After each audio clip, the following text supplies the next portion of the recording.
कि भारत एक दिन विश्वगुरु बने। तो विश्वगुरु बनने का ये एक पहला संकेत है कि हमने एक ही हमारी जो सनातन धर्म की जो एक योग का जो रास्ता है, इस योग को जब हमने विश्व दरबार में स्थापना किया तो बहुत सारे देशों ने इसको निर्विघ्न निर्द्वंद मान लिया कि हाँ इसको करना चाहिए। तो आज पूरे विश्व में योग दिवस मना रहे हैं। तो ये जो योग दिवस है, योग दिवस भारत को विश्व गुरु बनाने का एक पहला सोपान, पहला स्टेप कहने से अतिथि नहीं है।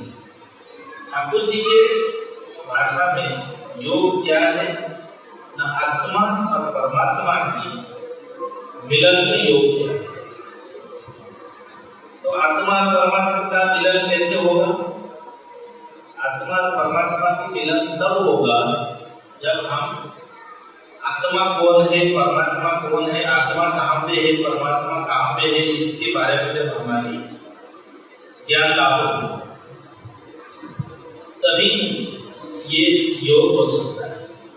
इसका जो पहला पद्धति है यम नियम, इसके बाद आसन। हम लोग योग कहने से आसन करना या तो तरह तरह के आसन करके हम योग को समझते हैं, लेकिन योग का जो अष्टांग योग है उसमें आसन तीसरे नंबर पे। तो पहले यम है, फिर नियम है, फिर आसन है। तो इस तरह सा जैसे ठाकुर जी ने बोले हैं, ये एक सस्टेनेबल योग पद्धति है। खाली आसन करने से नहीं होगा, खाली अंतर्राष्ट्रीय योग दिवस का आसन करने से नहीं होगा। इसको हम अपने जीवन का एक सहचर मतलब एक हैबिट बनाना पड़ेगा। तो योग त्याग में ठाकुर जी अपने योगी गुरु में तरह तरह भाष्यों से जो किए हैं उसको उल्लेख किए हैं, मैं पढ़ता हूँ। योग क्या है? वो कह रहे हैं सर्वचिंता परित्यागो निश्चिंत योग उच्यते। ये योग शास्त्र ये कहता है कि जिस समय मनुष्य सर्व चिंताओं का त्याग करता है उस समय के मन की लय अवस्था योग कहलाती है। तो चिंता मुक्त होना। आज चिंता हमें सताता है, चिंता हमारी हर तरह की बीमारी के कारण है, लेकिन जो योग अवलंबन करेगा तो चिंता शून्य होगा। योग कैसे अवलंबन करेगा, इस योगी गुरु पुस्तक में इसका उल्लेख है। फिर पतंजलि में क्या लिखा हुआ है? योग चित्त वृत्ति निरोध। चित्त की जो वृत्ति है उसको निरोध करने का योग कहते हैं।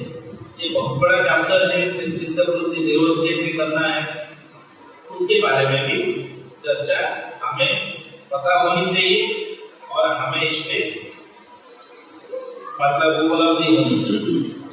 तो आज अंतर्राष्ट्रीय योग दिवस पर हम ये सीख लेनी चाहिए कि जो ठाकुर जी बताए हैं उस पर हम कैसे अपने जीवन को उस पर निछावर कर सकते हैं। ठाकुर जी की जो योगी गुरु थे सुमेरदास जी,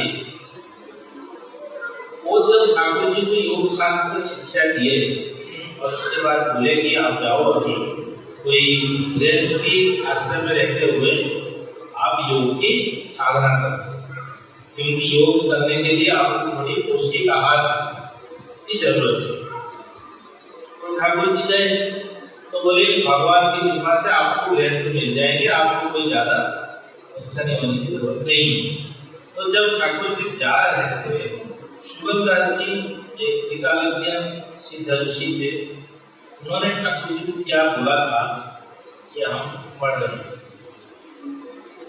वो कह रहे हैं कि आद्य गणनादि निजर भाष्ये दासी भावे घटई पूर्ण राशे चित्र कार साधना धार से पूर्ण जात पूर्ण कारस।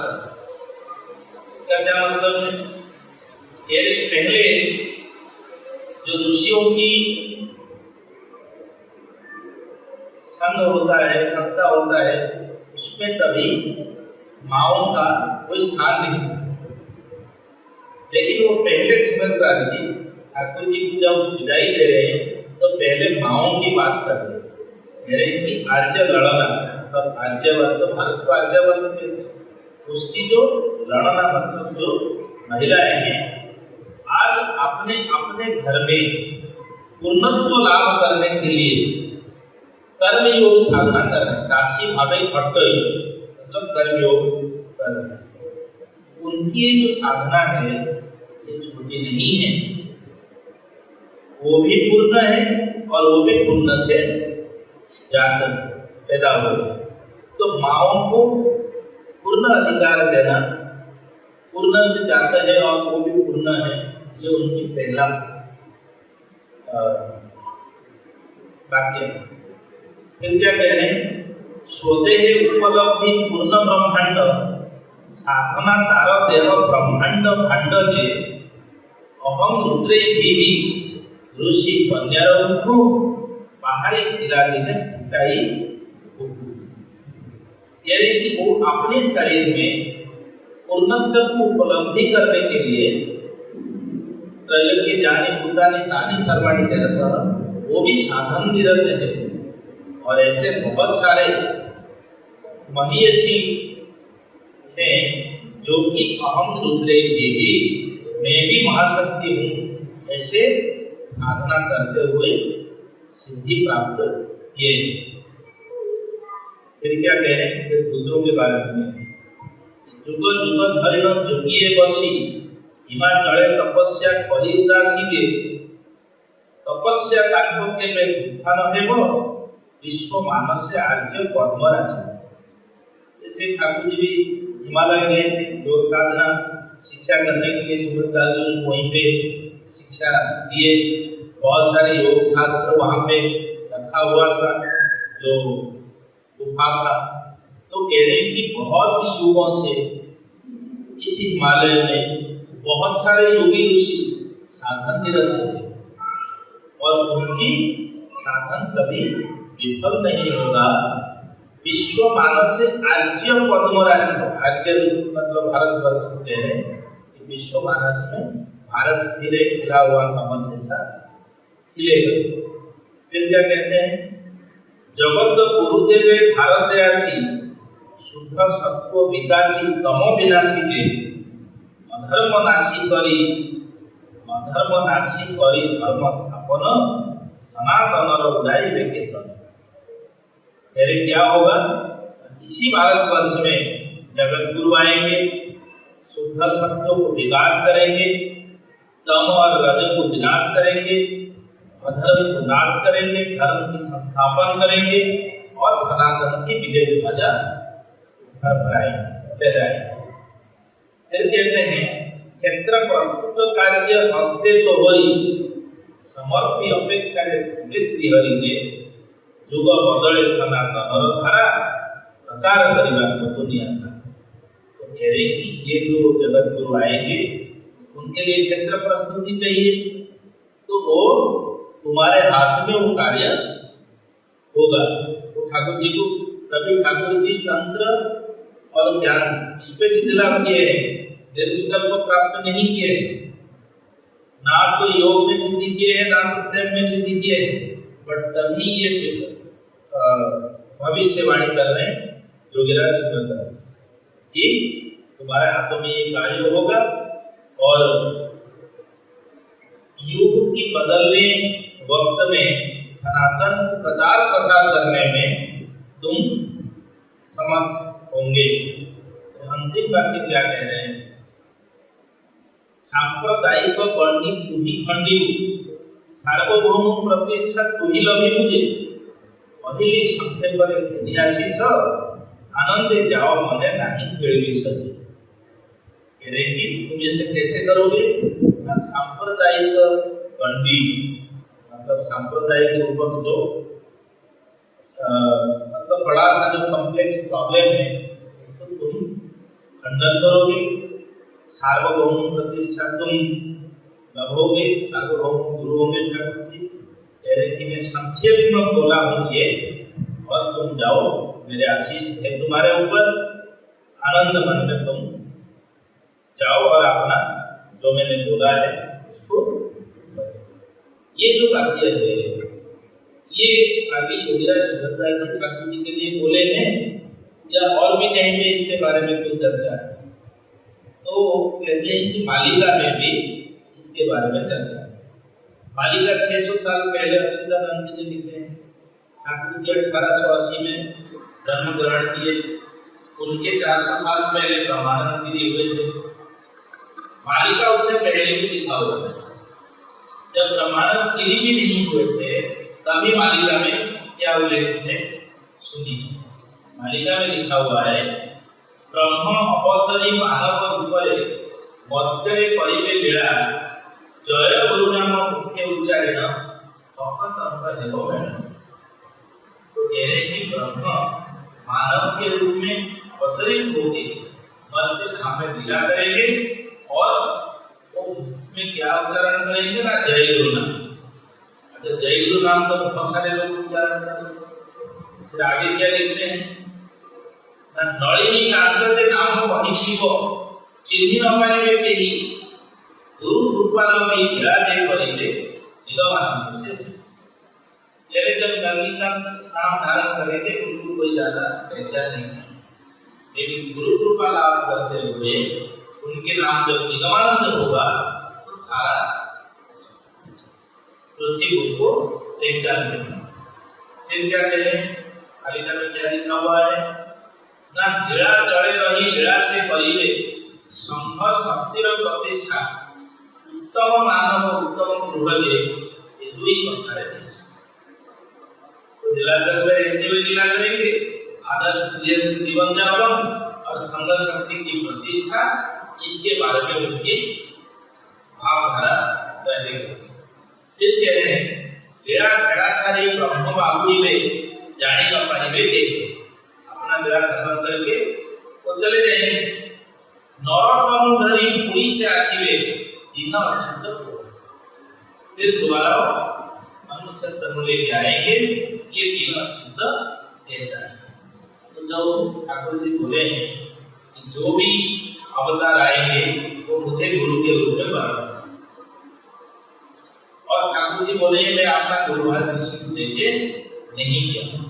ये सारे बातों को जब आप अनुध्यान करेंगे मिलाएंगे तो ये निष्कर्ष निकलता है कि ठाकुर जी इस जगत में आधिकारिक रूप में गुरु भार उनको मिला हुआ है, और उनकी जो कर्तव्य है सनातन धर्म की प्रसार, शिक्षा की विस्तार और शिव की ज्ञान में जीव की सेवा। और जो जगत में जो सबसे बड़ा प्रॉब्लम है, तो सांप्रदायिक के हिसाब से जो दिक्कत होती है, आप देखेंगे बहुत सारे झमेला इसी से सृष्टि होती है, उसको ठाकुर जी का भावधारा है वो खंडन करेगा। जैसे ठाकुर जी बोले हैं, जय गुरु जी यूनिवर्सल मंत्र, जय गुरु नाम कोई भी ले सकता है, ये सिद्ध मंत्र है। इसका मतलब यह है कि सब अपने अपने गुरु जी की जयकार करेंगे। कोई गुरु जी कोई दूसरे गुरु जी के प्रति कभी विद्वेष भाव नहीं रखते, और अपने शिष्य को कभी इस तरह से बात बोलते भी। तो हमें भी इस बारे में आगे बढ़ना चाहिए। हम तुझसे यही प्रार्थना करेंगे कि हमें सद्बुद्धि दे, प्रेरणा दे। हम जैसे आज के अंतर्राष्ट्रीय योग दिवस पे की राह में चलते हुए उनकी इच्छा को पूरा कर सकें। जरूर यह नियम के बाद आसन साधना है, तो लोग ठाकुर जी बोले हैं, मैं उसको पढ़ता हूँ और इसके कुछ आसन के ऊपर जैसे ठाकुर जी ने बोले हैं हम सब उसका अभ्यास करें।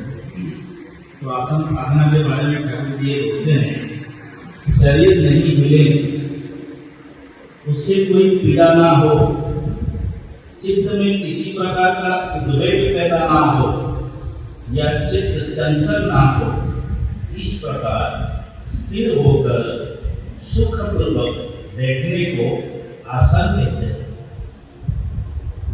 योग शास्त्र में 84 तरह के आसनों का उल्लेख है। उनमें से जिन आसनों के अभ्यास से ब्रह्मचर्य रक्षा में सहायता मिलती है, उनमें से कुछ एक आसन नीचे लिखे हैं। तो पहला है पद्मासन। तो जैसे बोले हैं, जो कर पाएंगे वो करेंगे, क्योंकि तरह तरह के आसन हैं। जो पद्मासन नहीं कर पाएंगे उनके लिए दूसरे आसन भी।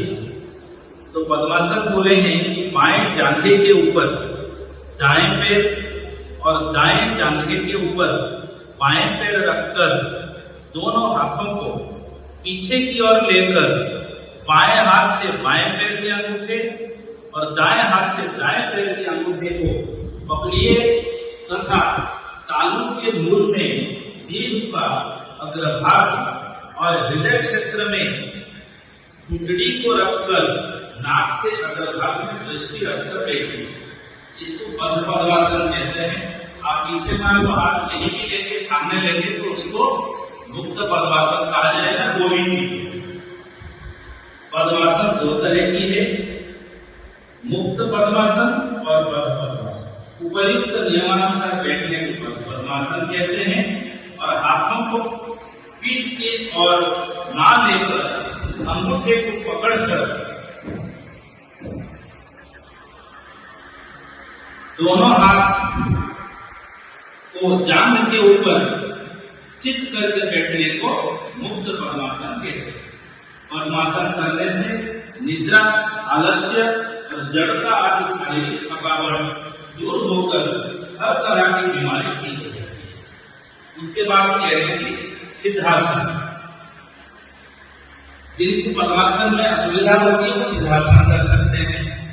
एक पैर की एड़ी से मध्य द्वार के ऊपर दबाकर रखिए और दूसरे पैर की एड़ी से जननेंद्रिय के ऊपर को ठीक दबाकर रखिए। इसके बाद घुटड़ी को हृदय पर डालकर शरीर को सीधा रखकर हृदय के बीच में दृष्टि रखकर अर्थात शिव नेत्र होकर बैठिए। इसका नाम सिद्धासन है। सिद्धासन से वायु का विकास होता है तथा शरीर के भीतर विद्युत शक्ति के प्रवाह में सुविधा होती है। तो ये दो आसन से हम लोग ध्यान और जाप कर सकते हैं। जिनको नीचे बैठने में भी परेशानी है वो कुर्सी में भी बैठ के कर सकते हैं, लेकिन जब कुर्सी में बैठेंगे, जैसे बोले हैं कि आपका जो मेरुदंड है सीधा रहे और जो आंख है वो शिव नेत्र जैसा होकर नाक के अग्रभाग में दृष्टि संस्थापन हो। इसके बाद थोड़ा प्राणायाम साधना के बारे में भी पढ़ेंगे। आसन का अच्छी तरह अभ्यास हो जाने पर प्राणायाम की साधना करनी होती है। श्वास और प्रश्वास की स्वाभाविक गति में परिवर्तन कर कौशल पूर्वक विद्युत करने को प्राणायाम कहते हैं। प्राणायाम करना हो तो साधारणतया रेचक, पूरक और कुंभक इन तीन क्रियाओं की जानकारी रखनी होगी। बाहरी वायु को खींचकर भीतरी भागों को पूरा करने को पूरक, जल पूर्ण कुंभ की तरह भीतर वायु को धारण करने को कुंभक और भीतर ली गई वायु को बाहर निस्खलित करने को रेचक कहते हैं। उत्तर अथवा पूर्व की ओर मुड़कर जैसे हम बैठे हैं, इसको उत्तर में हम लोग उस आसन पर अपने अपने अभ्यस्त आसन पर बैठकर, जैसे अभी दो आसन के बारे में जिक्र किया गया, मेरुदंड, शरीर और गर्दन को सीधा करके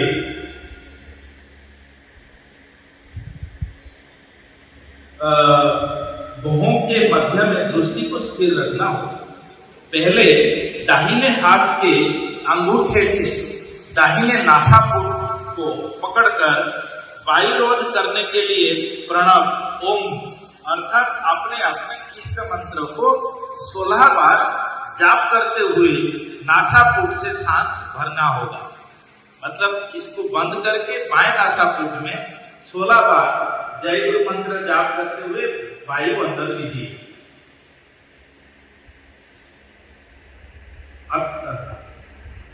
इसके बाद कनिष्ठ अथवा अनामिका उंगली से बाएं नासापुट को भी बंद कर वायुरोध करते हुए ओम अथवा इष्ट मंत्र का 64 बार जाप करते करते कुंभक करना होगा। इसके बाद दाहिने नासापुट से उंगली उठाकर 32 बार ओम अथवा मूल मंत्र का जप करते करते दाहिने नासापुट से वायु का रेचन करना होगा।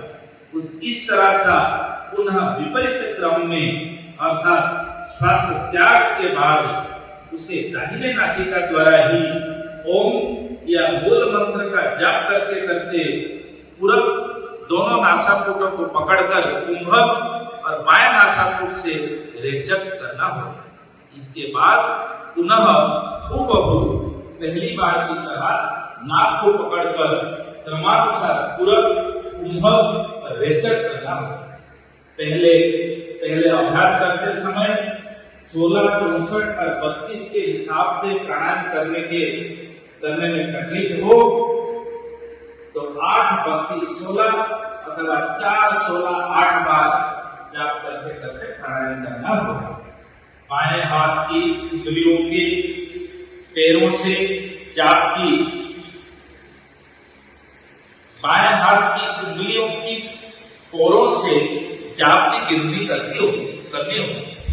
जिनके लिए मंत्र का जाप करने की सुविधा नहीं है, जिनके लिए मंत्र का जाप करने की सुविधा नहीं है, जैसे मुस्लिम और ईसाई आदि, वे 1, 2 इस तरह की संख्या के गिनती से प्राणायाम करेंगे, वरना उन्हें प्राणायाम का लाभ नहीं है, क्योंकि ताल के साथ श्वास प्रश्वास का कार्य पूरा करना होगा और एक बात के प्रति सावधानी बरतनी होगी, वो ये है कि रेचक या पूरक जोर से ना। रेचक के समय इसे सतर्क और सावधान रहना चाहिए।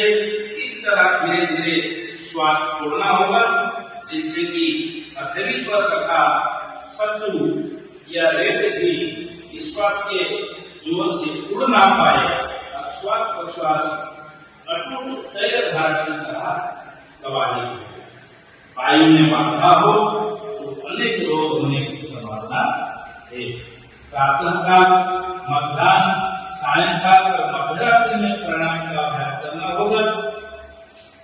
मेल और मूत्रादिपूर्ण स्थान, दूषित वायु प्रवाहित स्थल, वृक्ष के नीचे, मिट्टी के तेल से आलोकित घर में, मल और मूत्र को का वेग रोककर भूखे पेट और खाद्य के हजम ना होने पर प्राणायाम नहीं करना चाहिए।